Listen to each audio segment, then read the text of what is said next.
if I'm Pango. I mean, this ban will decide if they think it's... given the bans, I'm still thinking that it's an offlane profit.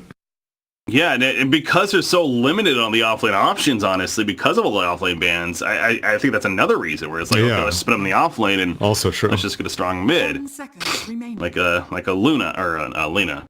Don't Luna mid. 5 seconds remaining.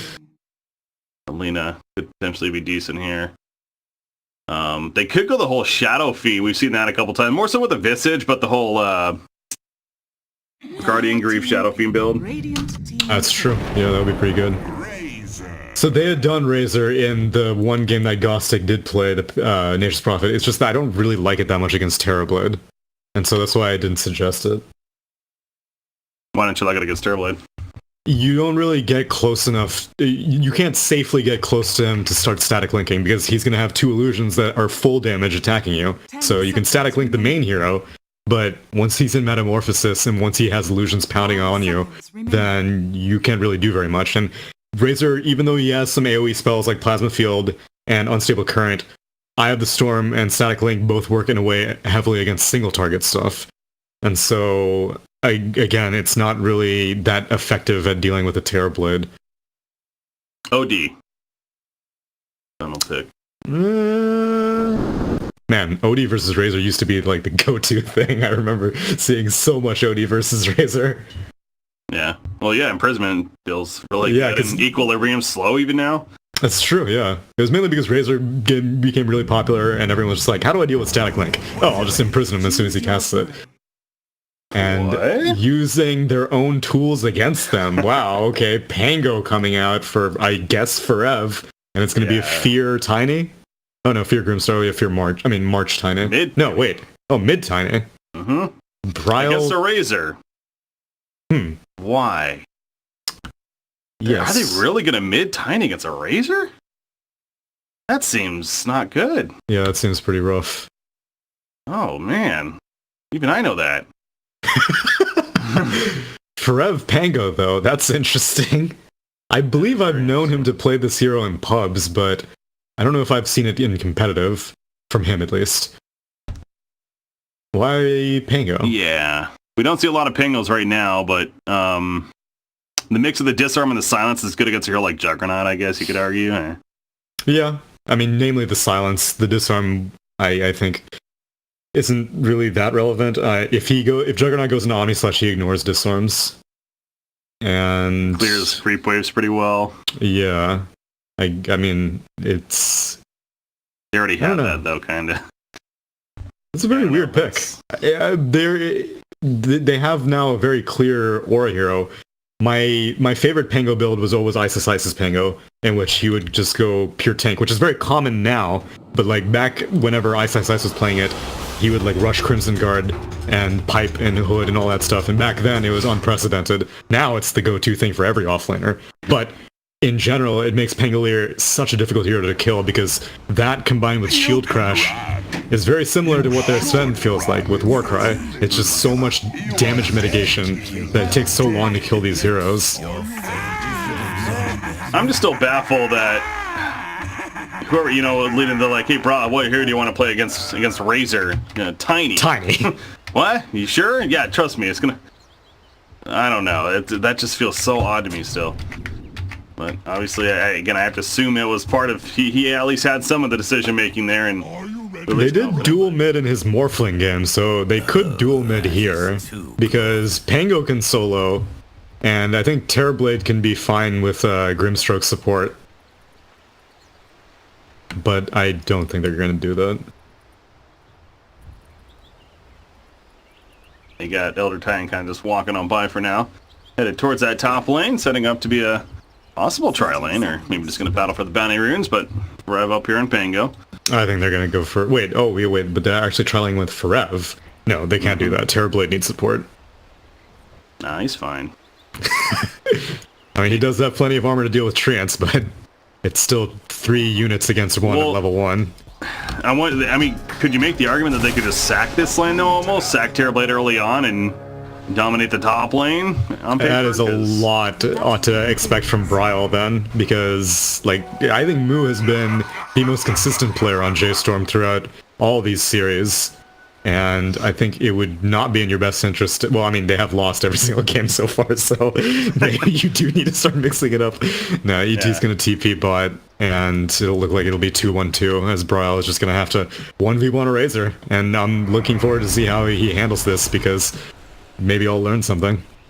Oh, look at this. Look at the bottom lane. Ghost Stick, he's blocking the creep wave, so that's another manipulation we're starting to see a little bit more of now, too. Of course, you can't aggro it, but you can still stand in front of it and block it as he did right there. So it gets it into the tower, going to make life a little more difficult on Moo. At least that's the idea. And this is not going to be a free last-hitting game like it was previously. That's for sure. But yeah, the other point it's going to make, too, at the Elder Titan being down here, it's, yeah, he can do some good damage himself, but as the Astral Spirit wears off, and now with Earth Spirit coming over, it lands the roll, actually. That was a hell of a land. Nature's Prophet, not going to harass it. He kind of just stands there instead, so.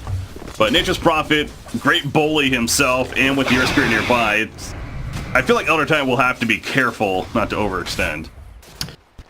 Assuming that he doesn't pick up a bunch of damage from Trance. So once Gostic gets more points than Nature's Call, then all of a sudden March just needs to pop out a quick Elder Titan, and he'll be hitting with, let's say level 2 of Astral Spirit, he gets 9 damage per creep, and so he would instantly get like 36 damage if he hits the Trance, so it goes both ways, definitely. Okay. I mean, he is zoning them out quite a bit, actually, so it's definitely... Yeah, he's all out of mana regen, though. He has literally nothing now. He has a Stout Shield, and that's it. Got a Stout Shield. There's another Astral Spirit. He's going to bring that back in and run after Earth Spirit. But with the Treants being there, have to respect that. Top lane, Pango's just pulling. Tempting to, as you see. And Tiny is, as suspected, not having a great time. He is 4-0 against a 6-7 Razor. Going up a little bit right there at the creep whip at him, but yeah, it was 7 denies in this mid lane already. So obviously very good for Salar. But again, with that static link and the lack of armor in general on Tiny, it does feel like on paper that's a tough matchup for him. So you need to keep an eye on how that progresses. Maybe get some rotations earlier on. Toss into the tower or something. Minus 45 damage. The other thing is Tiny is relatively... Well, actually, he's got his boots completed, that's why. He has boots and Sailor does not have boots yet. So I'm not surprised that he rushed it. Yeah, March. He's down.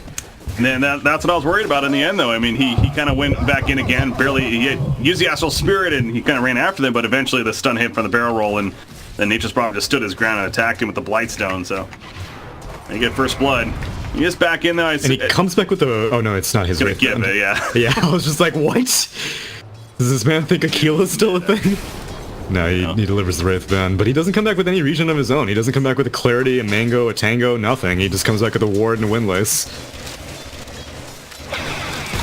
God, this middle lane, ouch. Top lane, 16-1 Juggernaut versus the 11-0 Pango. So even the top lane's going pretty well right now for the Pango on the dire side. Ask you similar to last game. There's no Magnus this time around, and Juggernaut's on and off here as far as... Oh, middle lane, by the way. Okay, bro, we'll just TP. Or, excuse me, Sailor will TP back to his tower. Battle Fury game, perhaps, on Naive? He seems like a greedier core, in general. Yeah, I think knowing that about him, and knowing that they picked the Razor also gives him a lot of opportunity to be greedy and farm as much as he wants. Nature's Prophet and Razor can create so much space for a Juggernaut. He's in no rush. Like, to an extent, I almost expect him to play this like an anti-mage style, where he doesn't really join in unless if the opportunity presents itself. Running at them here at the top lane with that Frost Shield, of course, a great combo now, especially. Already before all the changes to Ledge, it was kind of a decent combo, but now you throw the Frost Shield on top of the Frost Blast. It can be difficult to get away. Pango, he has a Swashbuckle, though. So he's got a way to buy his distance there, as well as even the shield crash.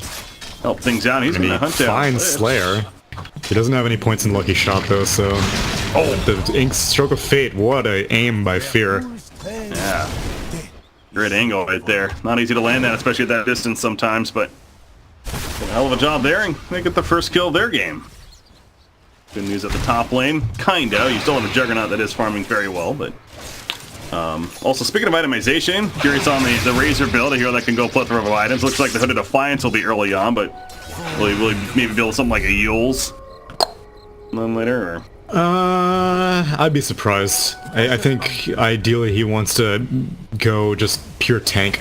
Probably Sange and Yasha, I would guess, after he finishes off the Hood.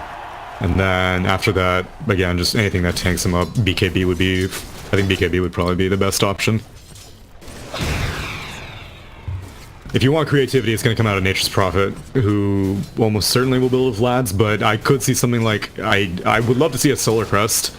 Any sort of kind of utility as the roll misses on the mid lane, but the Boulder Smash connects.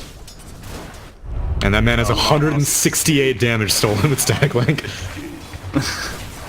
I kind of zoned out there, not gonna lie. For Sal, look at some items in the middle lane, though. It sounded like, yeah, so good link with the assist from Earth Spirit, and yeah, that was a lot of damage. The Storm helping that too. Talk about, again, the lack of armor. He's gonna toss in his teammate, but Fear's like, whoa, I don't want to go. Yeah, wait, his ink swell wasn't even ink swelled up. I don't even know why he tossed him in. That was definitely not on the same page there. The fact that he just turned around and ran away immediately. Was it the wrong unit? Maybe he was thinking about trying to toss in March, as Forev actually goes down to a Frost Shield plus roll combo. Earth Spirit, King R doing an extremely good Zayat's impression. Well, this is that... Earth Spirit and Tusk really come to mind in this position 4 role of just moving around so freely, and that kind of goes back to the Sven, where he's not as useful for that as far as just consistency, especially as Nature's Prophet bottom lane, by the way, gets picked off. So speaking of rotations, Elder Titan, you could say, is definitely another one of these, and I suppose Brawl having a haste rune helps with that, to be fair, but good response. The wraparound to the middle lane now, they want to go for Pango. Pango not as easy of a kill with that Swashbuckle. They are smoked up. Could potentially catch him off guard, but no, they're going to head towards bottom, actually. Oh, that's because they're overextended. They want to try to cut them off here. Yeah, meta's not got much time left on it, and if they can find Bryle, that'd be great, but Bryle's going to take the safe route, head through his tier 1, and instead it's going to be the Razor. Yeah, Bryle is like, oh, I can save my ET from the Lich. I cannot save him from a Razor, and then he immediately steps away. Plus 100 damage for the Razor, just like that. Thank you very much. Gonna finish out of Defiance, and he'll TP away to that middle lane. It is gonna be a Vlad's on Nature's Prophet, so again, no surprise there. In fact, no, Razor actually stays bottom. Yeah, he activated Eye of the Storm. Might as well just push, make sure that no one's gonna contest this. And Nature's Prophet obviously takes towers extremely fast. He's got a Blightstone, so every little bit helps. Well, Juggernaut, he wants to be more useful earlier on, it looks like. He's gonna just go to Yasha instead. We've seen the Yasha into a Battle Fury before too, but something tells me it's actually going to be more of a less greedy build, I guess you can call it. Maybe he enjoyed his time with the 4 Protect 1, he's like, alright, I'll give back to you guys. You guys protected me so well, it's only right that I give back in game 2. I think that he can definitely get away with being very, very greedy. Razor's got an exceptional start. He's 43 and 20 right now versus the 24 and 4 of Tiny. So Razor's going to be able to definitely carry you in the mid game. But if Naive wants to participate, then yeah, Yasha's a good way to dip your toe in the water, and then seeing as how the game goes, like you said, he could go back for a Battle Fury, or he can keep going more aggressive. Oh, Nature's Prophet, how about that? Pango just TP to the bottom lane, and Nature's Prophet's like, thank you very much, I'll take your top tower. Goes to kill it, and they're also getting the kill on Fear. Playing the Grim Straw, they dive past, spin on top of him, Ink Swelling saving him there, and they might just keep this going, in fact. Let's see Pango getting TP'd out. We're going to go for the tier 2 tower. Fortification will hit. Pango is running back over there now for J-Storm. But even with him coming in... March is the only hero who's equipped to deal with all his Prophet pushes, because between Spirit and that is your best way in dealing with the aggros. Now perhaps going to go in for a roll. Blade Fury is down, and he gets 1 clip on Naive, but he's not going to continue the pursuit. So they hold, but again, 4 heroes essentially coming over. K's on time. Yeah, that's doing a lot of steel right here. Zalar plus Tangents for real. Hold on, probably that's keeping on as best as it can. The Link doing so much though. The Boulder Smash nobody dodges it, and the Stomp will prevent them from chasing further. Teleport in from Ghosta, cannot catch him either. Wraps the Sprout around March, but he gets out of it quick. Zalar's not dying. Oh, Turkey just missed. That's one of the Swashbuckle of not enough damage. Nobody dying somehow. despite them diving near the base at this point. But we're not done just yet. Fear's going back in. Bandit Embrace toss in with the illusion. And we have our first death finally. Yes. Well, let's go. Oh, ends up going. That'll go stick. Wrap the nature, baby. Man, that could have been much worse. I expected it to be like a triple kill right off the bat. But if you have to give up one sacrifice, Lich is definitely the best one to give up. And it could have been much worse for J-Storm. Sailor had 168 damage to one, but Moo showed up at just the right time, had Metamorphosis, and Sailor was really all by himself out there. The Spirit not level 6 yet, so he wasn't able to magnetize anything. So without that, it was really just Razor's Eye of the Storm as the main deterrent. So J-Storm contested it, and Sailor had to back off. Oh, and Naive wasn't there. That probably had a little bit of impact. Yeah, he had to get out a bit earlier. Drew how that whole started. So speaking of that, he's going to push out from the bottom lane. He had a double damage rune as he went to the tier 2 tower, but with the action of J-Storm, I'll tell you this, I mean, the Pango's getting a lot of reaction out of J-Storm. So they may not be getting these tier 2 towers, but they're forcing them to respond constantly, and now they're going to go mid. They're going to catch mid. Bryle's in trouble as is Fear. It's so like, no, but it just doesn't matter. Yeah, with the Prophet especially TPing, there was no chance to survive that forever. Rolling boulder through, Sailor caught 3 times by it to sleep on top of that with the Echo Stomp. He'll ultimately survive. The Dagger Courier was killed. I believe it was Power Treads on there. Not sure whose they were, to be honest. Maybe Juggernaut? I heard he has this. I guess it might have been Earth Spirit even. But, yes. They're going to kill the tier 1 mid tower now as well. And this is, oh my god, at 5,000 network lead? I did not expect it to be that big. It is adding up. I think it much like, yeah, I didn't expect it to be that high, mainly because we haven't seen Juggernaut. Juggernaut is top right now, and we have not even really seen him go in a fight yet, so it doesn't feel like Pango's 5k net worth up, but it's because 6k of their net worth has not pointed to a single fight yet, so seemed even, but as Naive the opportunity, he's gonna go get back to the Battle Fury as he suspected, which I think again is the right call. He can definitely afford to play greedy. I think it's in his best interest to play greedy because mid game they can win because things are going so well right now. And if things do go late, then you need someone to be able to go toe to toe with a Terrorblade, and a Juggernaut with Battle Fury can absolutely do that. But a Juggernaut with like early Sinjin Yasha or Manta or something like that will not be able to keep the pace with the Terrorblade. Mm-hmm. The fact you can cancel your teleport, by the way, with Nature's Prophet, I feel like is a bit absurd sometimes. You should have been in the game like 5 years ago when Nature's Prophet, like there were not heroes to deal with Nature's Prophet back in the day. The heroes that are good now and like wards are much more affordable. Dude, I never hated a hero as much as I've hated which patch of Nature's Prophet. But whenever Shadowblade Nature's Prophet became a thing, it was the most frustrating thing in the entire existence of my Dota career. The Bulldog days. It was a pre-Bulldog. It was like when Bulldog was still a pub star, pretty much, and that's kind of how he made his name for the most part. Okay. But yes, it was so frustrating to deal with. Radiant's bottom tower has fallen. Just wait till level 25, though. Right. That's the best part when you start picking up bounty runes all over the place. All 4 of them in the grand span of like 10 seconds. Well, the way the Pango's playing this game, they would not expect that just because of how fast they could potentially finish the way it's looking right now, but... Yeah, I'll be impressed if Nature's Prophet gets to his level 15 taunt, the way this is going. Spin TP? Spin TP. Do they even have a stopper at all? No, they don't, do they? Nope. 3 TPs out. Bryle top lane. Speaking of TPs, March also going for it. They both barely, more so March barely gets out. I guess Earth Splitter counts, but you need to like know in advance to cast the Splitter. You can't be like, oh, he's spin TPing. I'll cast Splitter to stop it. That's not going to work. Not ideal.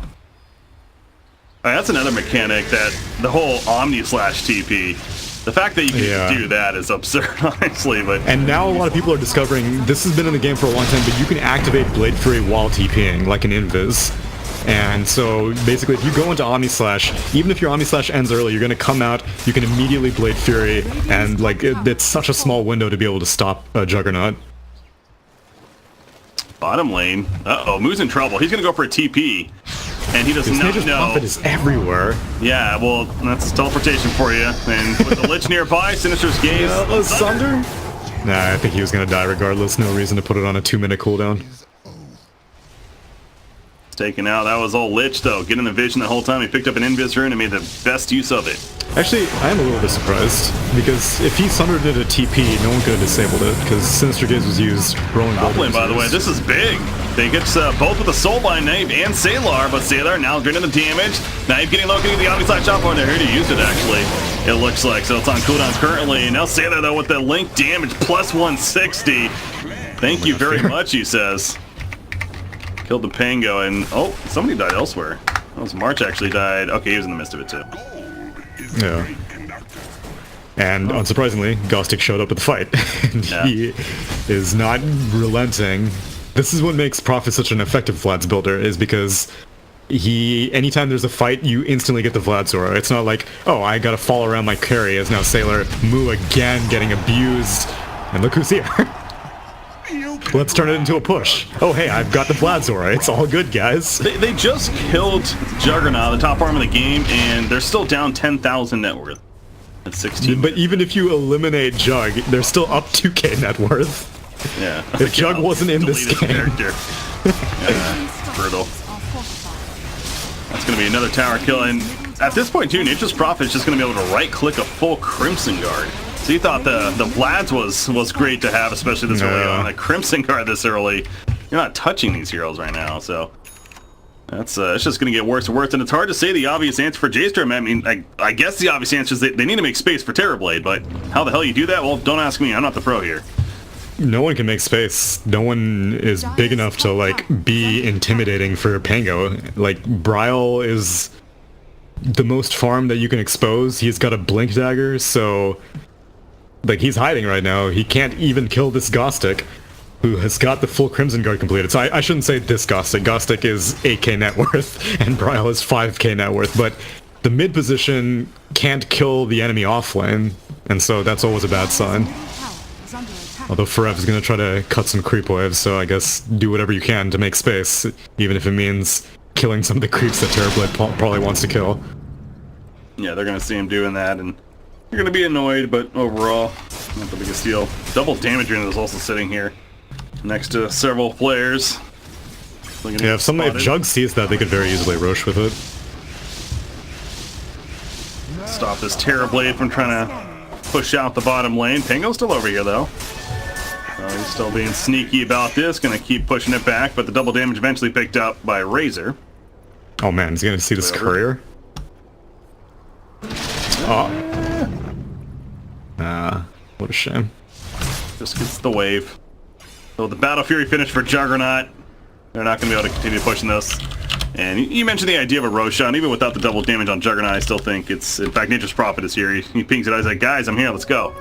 Yeah. Well, not everyone has to teleport, so... You have to walk. But they're coming. Ghostic's so ready. Alright, there we go. Finally joined you. The double damage rune about to wear off in Razor, but... I mean, this should be a free one. Even if J-Storm knows, it's like a... Okay, we got a little bit of breathing room to farm. It would be a fool's errand to challenge this. Yeah. They scan it, they know, can't do anything about it. I mean, they're coming. They act like they want to defend it, but... Dude, this seems like a terrible idea. They're gonna get here late anyways. It's probably for the better. Yeah. Still in the area. And you have top lane's also... Tiny's not even there. He's got the blink, but he's just trying to push out the top lane, but he needs to be careful now himself. As Nature's Prophet is going to TP back over here because they found Terrorblade once again. The Sprout connect. Oh, you got the wrong tree. Yeah, he was stuck on the stairs there. He could not actually break through. Rolling Thunder's not going to matter. Sunder again, unable to be used. That Soulblind is up. Razor's not really caring too much. I guess their Spirit might go down as a result. Never mind. Crimson Guard, pretty strong tool. Forev, draining that damage. He's going to go down too. Killing spree for King R, actually. On the Air Spirit. It just continues. This Nature's Prophet especially is not stopping anytime soon. And nope. Our first kind of... Juggernaut's just getting started. Exactly. It really is just our first really absolute dominating game from the beginning. And we have today, and it could be the last one for J-Storm, at least in Group C. Naive gonna take this Rax under 20 minutes, perhaps. Sailor could just sap this illusion. Oh, I was hoping he was going to static link it. Oh well. Oh, the immediate sinister gaze! Oh, that's Pango. ruthless. Nice job with the Echo Stomp. They get Naive somewhat low. Again, he has an Aegis. That's also going to be fine. Wrath of Nature bouncing around, and Slayer finishes off March. There you go. Yeah, that gaze, though, from the Lich. This hero's just stupid strong now, I gotta say. Especially compared to the previous one. Yeah. That's a freaking crowd control. Anyways, they kill... that high ground to low ground play the last game, though, was fantastic was sick, against the DK. That's really well played. So they don't get the racks. Yeah, bounty runes, but they'll be able to kill the shrines. And they still got, what, 3 minutes left on this Aegis, so no rush. At least for Pango's sake, you know, the idea if they happen to win here, the winning team of this series, I haven't stressed it too much, but they go to the decider match, which then will be after this one, of course, as they'll play the loser of what is Liquid versus Vici Gaming. And I believe it's still happening right now. So they happen to win this, you know, make it a bit of a quicker series, perhaps get a nice break once again and get back to prepared into that one. Not having to draw out the day too long, especially after that first series that they played. So thinking of the positives for them here. Rolling Thunder attempted on Sailor. Well, they hit him initially in the follow-up, but he's got a Hood of Defiance. He has a full S and Y now. Yeah, it's like almost tickle, man. Bryle's just, he can't do a damn thing. The Blink Dagger, mid-tiny, is not going to cut it here at 21.5 minutes. And they're just going to push now off of this. 38 seconds. Tiny's going to be dead for the melee racks. Easily going to start melting away. Full Manta just delivered in the meantime to Juggernaut. Obviously, J-Storm doing what they can, at least trying to hold this off as long as they can. The Raindrops will fall too. They're going to make it to the bottom lane now. The Sprout block catches Forev, but he is able to get away to the tree. Going bottom now. I don't really have much to add. I feel bad, but this is just clinical. Another silence. Pango, they turned it on in game 2, and yeah, we mentioned not having Zayak, especially playing the Earth Spirit. How is that going to be? And I gotta say, King R, he stepped in just fine. 3-0-11. He's did a hell of a job at landing these initiations. The Chain Frost, it's bouncing around in response after Grimstroke open, and with that Crimson Guard as well, oh, the Omni Slash, and Juggernaut comes out like a freaking beast. J-Storm again. They're just ignoring Forever. They don't even care. You can have your fun. They get the bottom melee rack. Lich will be sacrificed. Even Lich is tanky. Lich has more HP than Pangolier. Lich is 1400 HP, Pango has 1368. How does he have 1400? Oh, he's double bracer, but yeah, I guess he's going for. Well, actually, yeah, I don't know. Talent. Yeah, 200 health. That helps. Yeah, you can tell when they're spamming like that. You know the team's things are going good. Feeling cozy about how the game's at, as they should be. Both Nature's Prophet and Juggernaut also level 15. First ones to do so. That's plus 10 armor for Nature's Prophet. He now has Jesus.